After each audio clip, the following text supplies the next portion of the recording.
Hello everyone, welcome to today's topic, that is carbohydrate metabolism, including a topic known as pyruvate dehydrogenase complex.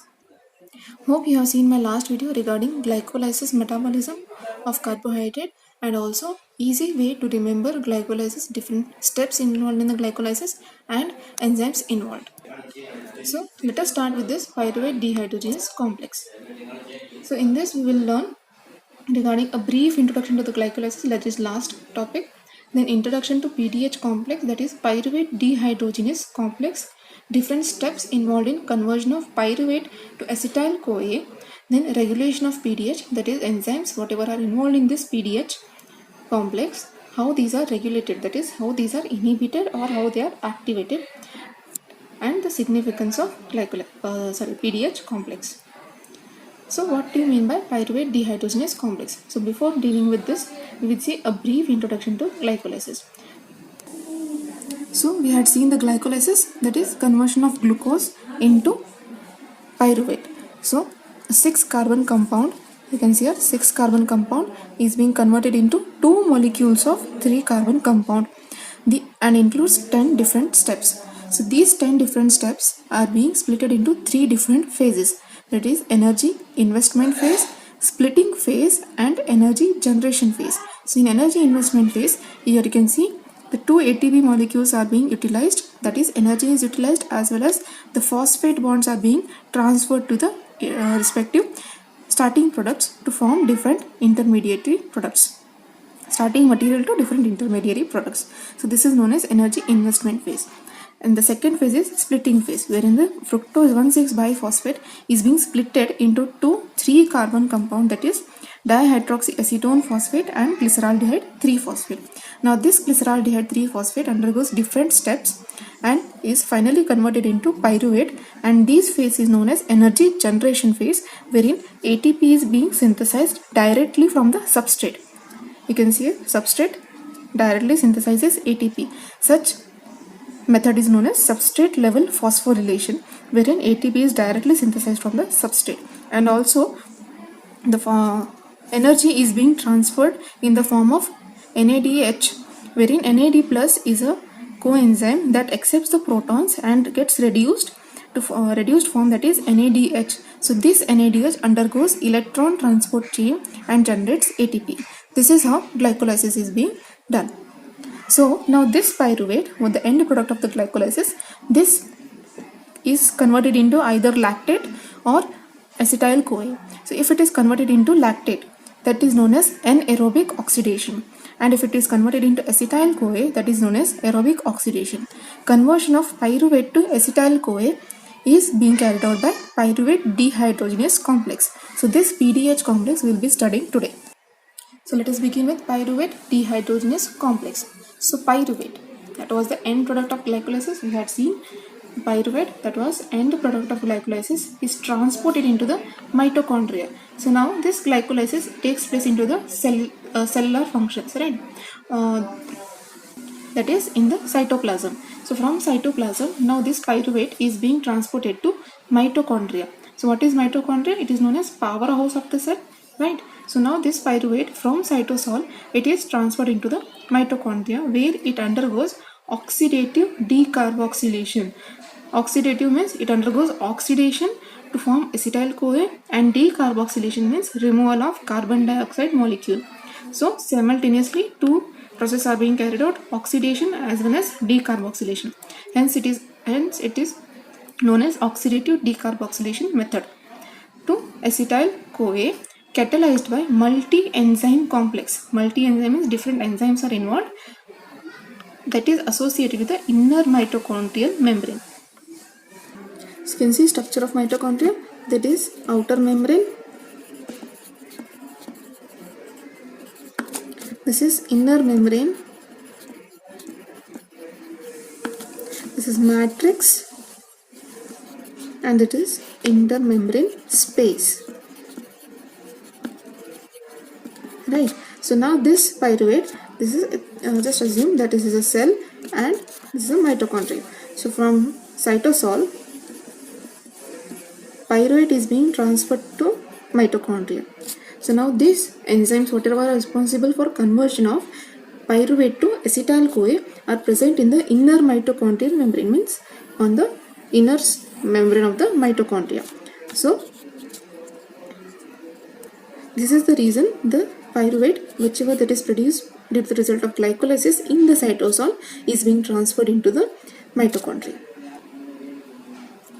into the mitochondrial membrane. Now this multi-enzyme complex, you had seen here, multi-enzyme complex is known as pyruvate dehydrogenase complex.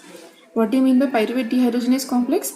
The multi-enzyme complex that is responsible for conversion of pyruvate to acetyl-CoA within the inner mitochondrial membrane is known as pyruvate dehydrogenase complex.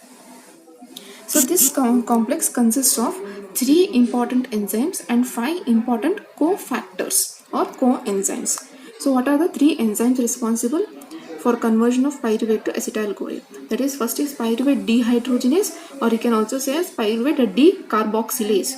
Second is dihydrolipoyl transacetylase. Third is dihydrolipoyl dehydrogenase. Okay, so next the 5 cofactors of coenzymes responsible are TPP. You had learned in the topic enzymes wherein cofactors and coenzymes are being explained. You can also go through that video in the enzymes topic. So TPP is known as thiamine pyrophosphate, that is vitamin B1 thiamine, right? So that is being converted into thiamine pyrophosphate. Second cofactor or coenzyme is lipoamide. This lipoamide is a lipoic acid that is linked to amino group of lysine. Next is FAD, that is flavin adenine dinucleotide. So which coenzyme it is? From which vitamin it is obtained? Yes, vitamin B2. Right, riboflavin, vitamin B2, from this FAD is being obtained.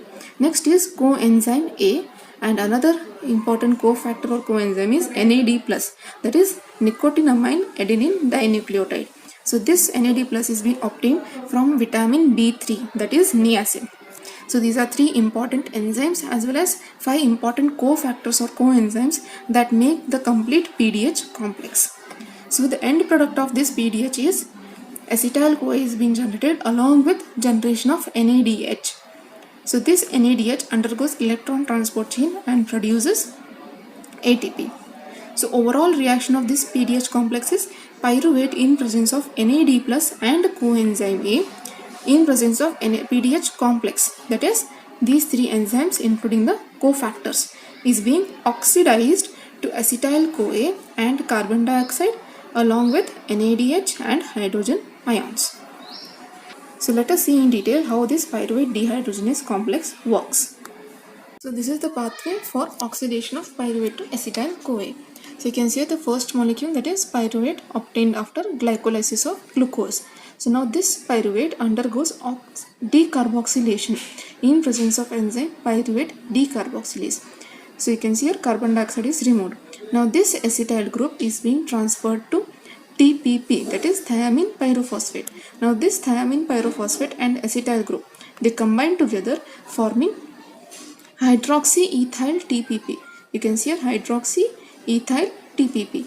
So now this hydroxyethyl TPP undergoes oxidation of this hydroxyethane molecule in presence of enzyme dihydrolipoyl transacetylase. So after oxidation of this hydroxyethane molecule, TPP is being removed and this hydroxyethane molecule is being accepted by lipoamide. You have seen the second cofactor or coenzyme involved is lipoamide.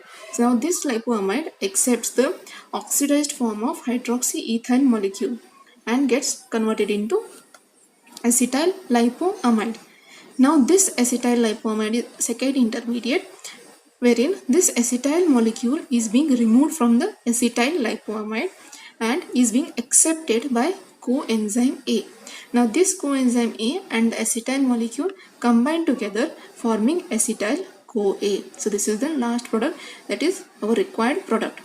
Now this acetyl lipoamide is being oxidized to acetyl-CoA as well as oxidized lipoamide.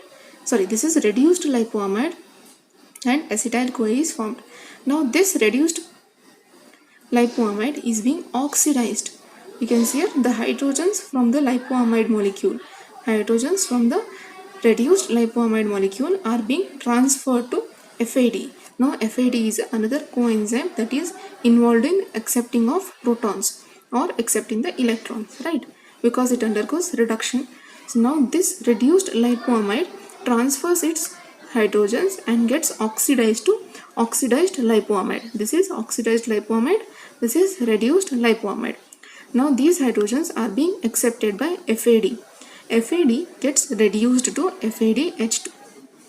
So this is how basically the pyruvate molecule gets oxidized to acetyl-CoA along with decarboxylation. And finally, this FADH2 gets again oxidized to FAD by donating its hydrogens to NAD+. This is the fifth coenzyme that is involved. So now this NAD+ gets reduced to NADH and H+ ions. So this pyruvate dehydrogenase complex is completed only when the reduced form of lipoamide, here you can see the reduced form of lipoamide is being again oxidized to oxidized form. The pyruvate dehydrogenase complex is completed only when the reduced lipoamide is converted to oxidized lipoamide, and these hydrogens are being transferred to FADH2 and finally to NAD+. So this NAD+ get reduced to NADH. This NADH undergoes electron transport chain to produce 3 ATP molecules.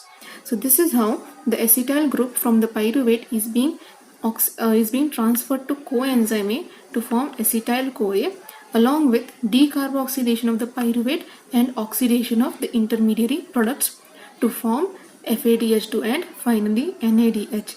This NADH undergoes electron transport chain to produce 3 molecules of ATP. Understood how pyruvate is being converted into acetyl-CoA and how energy is being generated from oxidative decarboxylation of pyruvate. So let us see how the different enzymes involved the important enzyme that is responsible for oxidation of FADH2 is dihydrolipoyl dehydrogenase. As the name indicates, dehydrogenase means removal of hydrogen molecule from the FADH2 and transferring it to the NAD+ so that it gets reduced to NADH.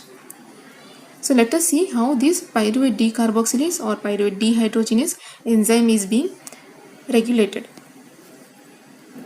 So regulation, pyruvate dehydrogenase is a good example for end product inhibition. We had seen in the regulation chapter, that is enzyme chapter, enzyme regulation. So in that we had seen regarding feedback mechanism or feedback regulation, wherein the end product of the reaction, that is multi-step reaction specifically, whatever the end product is being formed during the multi-step reaction inhibits the intermediary or the starting enzymes. We had seen in the enzyme chapter, that is regulation of enzymes. So pyruvate dehydrogenase is also that is the first enzyme responsible for decarboxylation of pyruvate, right? So this pyruvate dehydrogenase is inhibited by what are the end products that are formed by oxidation or oxidative decarboxylation, that is one is acetyl-CoA and another is NADH. So these two are molecules that causes inhibition of pyruvate dehydrogenase. So this is known as end product inhibition or also known as feedback inhibition.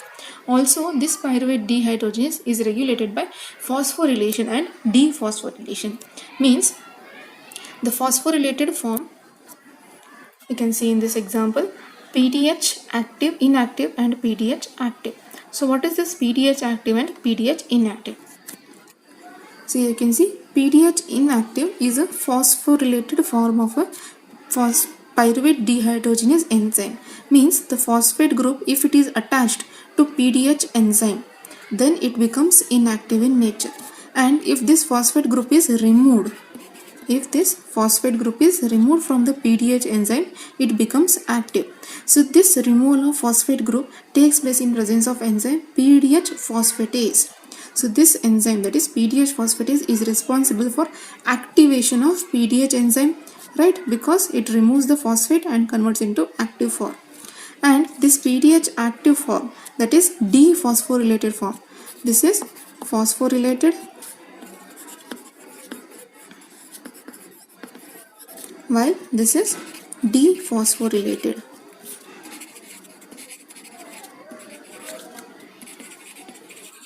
So now this dephosphorylated must be inactivated to again PDH inactive form. This inactivation or attachment of phosphate group to PDH takes place in presence of enzyme PDH kinases. So now these two important enzymes are responsible for regulation of PDH activity. Either they may inactivate the enzyme or they may activate the enzyme. Now these two enzymes are regulated by different mechanisms. So this PDH phosphatase, that is removal of phosphate group, conversion into dephosphorylated form, is promoted, or you can say it is activated by calcium, magnesium and insulin. Calcium and magnesium, you know, these are cofactors that are responsible for activation of an enzyme, and also insulin, this is a hormone that is responsible for maintenance of normal blood glucose levels. So whenever there is high blood glucose level, the glucose is being uptaken by the cells, wherein it undergoes glycolysis and it undergoes PDH complex reaction, then it undergoes Krebs cycle and it undergoes TCA. So that finally from the glucose we get ATP, and the excessive glucose is being consumed from the body and the body maintains normal blood glucose level. This is how insulin is also responsible for activation of PDH enzyme. Now PDH kinase, that is the enzyme that is responsible for conversion into inactive form of enzyme PDH, that is phosphorylated form. It tries to convert the enzyme PDH into phosphorylated form. It is activated by ATP, NADH and acetyl-CoA. Why this inactive form is activated by ATP, NADH and acetyl-CoA? Because this PDH enzyme should be inactive when there is excessive energy present in the body, and the body doesn't require any much amount of ATP, that is energy. So now ATP, NADH and acetyl-CoA, these are the end product of PDH complex reaction. So this get accumulated if the concentration of ATP is not required further.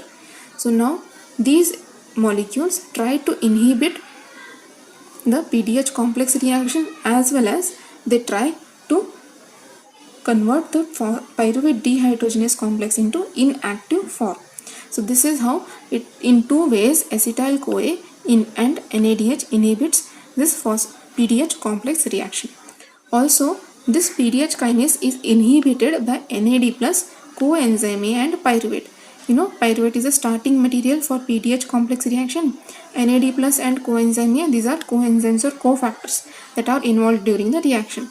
So when concentration of these three molecules is increased, at that times this PDH kinase enzyme is being inhibited. Means the phosphate dehydrogenase enzyme must be present in active form, so that pyruvate, coenzyme A and NAD plus are utilized and converted into ATP and acetyl-CoA.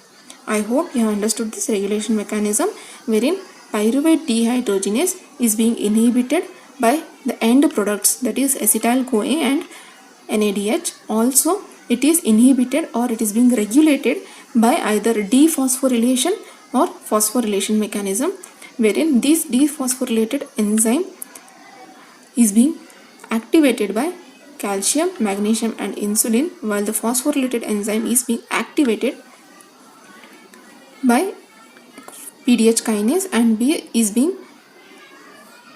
activity is being increased by ATP, NADH and acetyl-CoA, while the PDH kinase is inhibited by NAD plus coenzyme and pyruvate. So let us see the significance of this pyruvate dehydrogenase complex.